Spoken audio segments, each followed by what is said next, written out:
she's benching and she has her hands basically like this, and she's very upright like this. Her wrists are completely flat like this, which I don't recommend. There's a couple of reasons why, because right now this is a very vulnerable spot for your wrist. This is stronger, all right? Now from here, she's kind of doing this and then pressing up this way. It's a beautiful day for a coaching up. A beautiful day for a coaching up. Fixing bad form for my viewers. It's a beautiful day for a coaching up. Beautiful day for a coaching up. Fixing bad form for my viewers.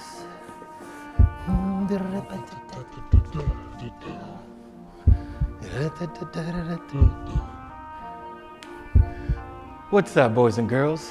It's your boy Johnny Sleeve. I have BB Pro, Mr. Tell Like It Is. Welcome back to another episode of Coaching Up. Today, we're coaching up lean beef patty.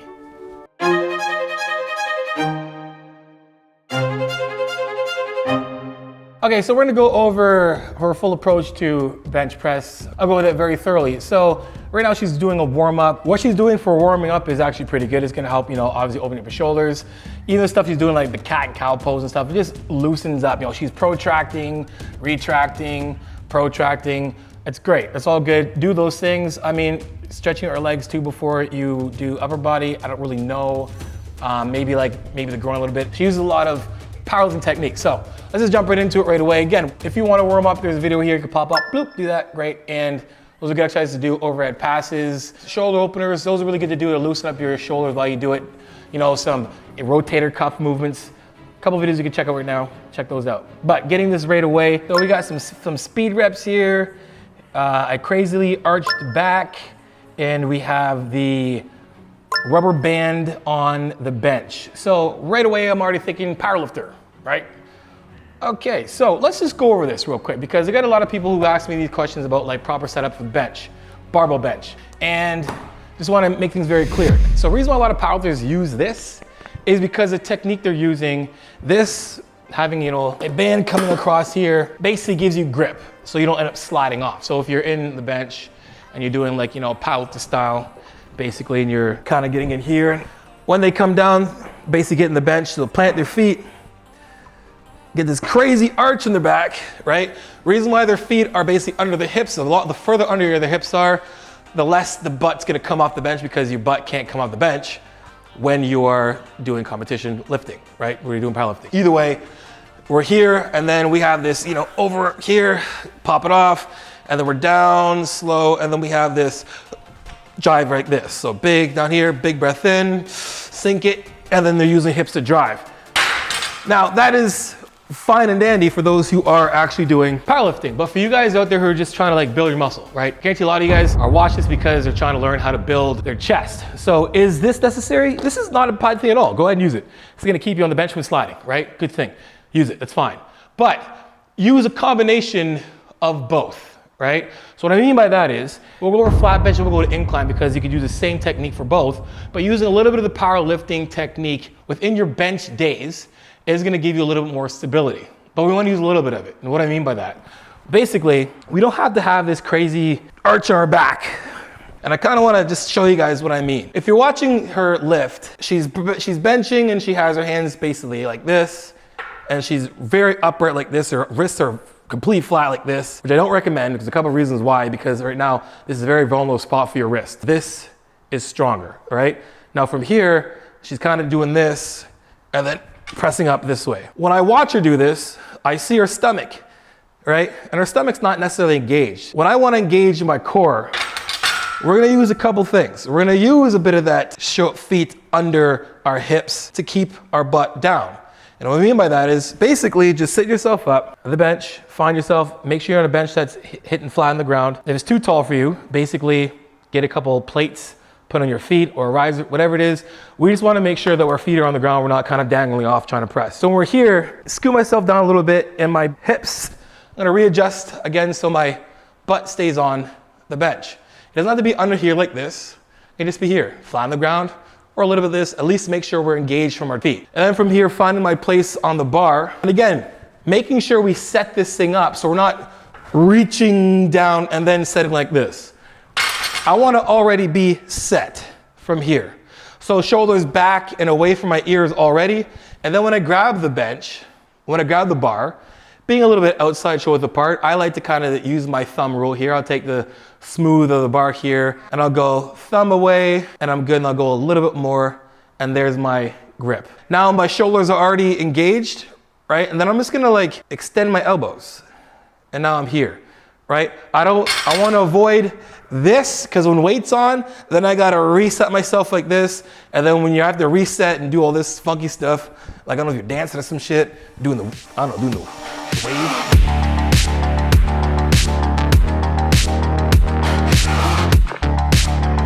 Hey, what's up guys? A lot of you guys are watching the videos not subscribed, so all you new subscribers who are watching not subscribed, do your boy a favor, subscribe to the channel and hit that post notification button as well too, so next time I put a video, you'll be the first ones to get it.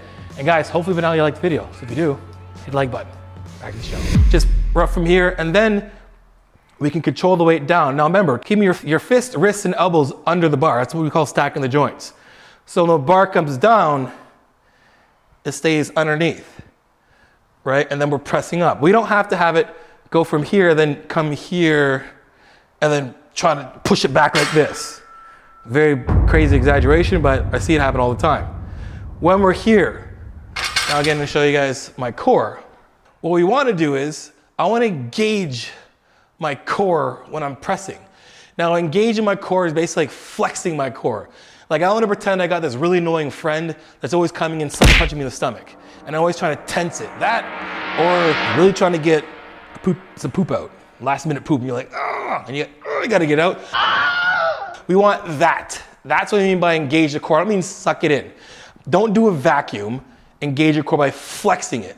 So as soon as, if you watch when I flex it, I have arched my back. When I flex, it pushes me automatically to the bench. And it gives me more power to drive. If I just keep myself like this, well, it's be the same thing as me doing like a squat without engaging my core. I just round my back and was hoping for the best, for stability, and then just press this thing up. So when you do have the bar and you're in proper position and all you have to do is just extend your elbows, pull it out a little bit, and then let it count down. Say it's for 2 count, 1001, 1002, deep breath in, and then we're, right? We're pushing through the core. We're not keeping your back arched like this the entire time. We're keeping your core engaged.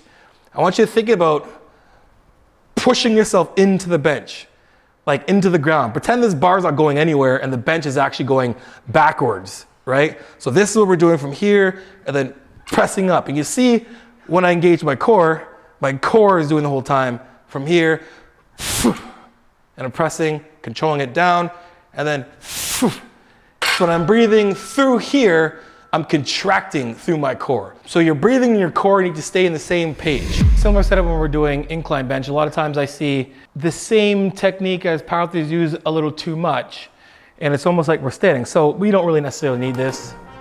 I mean, if you want to use it, you go right ahead.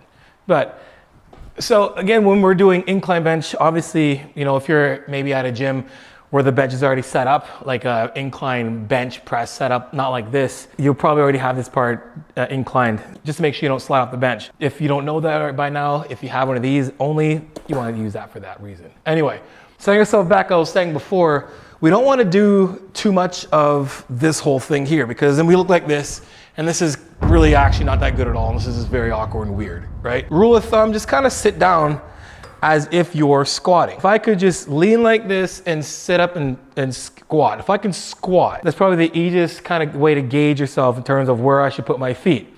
My feet are underneath me. If you think about like my center of mass, if I was gonna squat in this position and standing up, I can stand up perfectly fine. So now I'm gonna basically set myself back and right here, and right now my feet are where they need to be for good stability. Now from floor to core, engaging my core. Remember, again, shoulders back and away. So kind of set yourself up, you can do the whole shoulders back and away from your ears. So you're already having pressure on that bench. Line your hands up, right?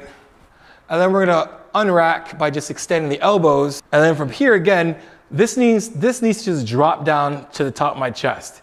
We're just gonna direct this in terms of like gravity, controlling it on the way down. making sure the elbows basically, fist, wrist, and elbows are gonna stack the joints.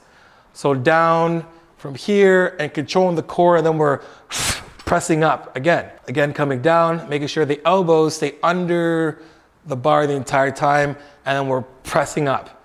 Now, I've said a couple times before, do you need to touch your chest? Do you need to come a little higher in the chest?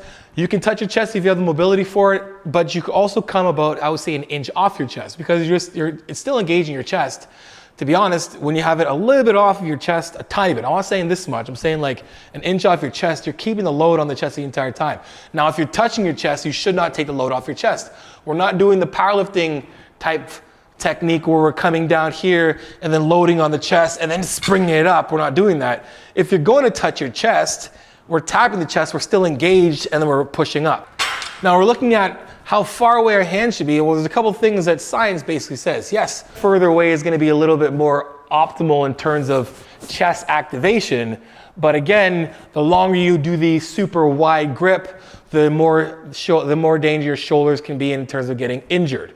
So the best rule of thumb would be to be like a little bit of like an in-between. So for me, I used to go from here. I used to be this type of bench kind of guy back in the day. Now my bench is inside of this smooth part. I call it the smooth. It's inside of the smooth, and that's where I find myself to be comfortable. Great activation of my chest, and then I get a little more help from my triceps as well too. And then I can definitely stack the joints that much better. Remember, fists, wrists, and elbows underneath, and then pressing up. Now, if I'm worried about not getting as much of my chest being activated in terms of doing a wider grip, I can make up for that in my accessory work, like your flies. So don't worry too much about how wide or narrow you should be. Finding a nice, good neutral grip of, I would say, here's my shoulder width apart, a little outside shoulder width. For me, or for most people, will be pretty good. If you guys apply any of these tips to your training, let me know about it in the comment section below. Anyway guys, hope you enjoyed the video. If you did, make sure you guys like, subscribe, and share. You know I'm a comment that tell like it is, transparent, vulnerable truth. For coaching, johnasheed.com. If you want to know more about my coaching, guys, book yourself a 15 or 30-minute consult. At the end of the consult, I deduct off any package that you pick. Also hit the description below, guys, for the discount codes, the promo codes that help save your life or change life for the better. And guys, add me on Instagram and TikTok. Send me your progress pics, your training pics, and your video clips, and I'll repost it for you, because you know how it is. Iron sharpens iron. Progressive overload your life. In the meantime, keep dream chasing. Peace.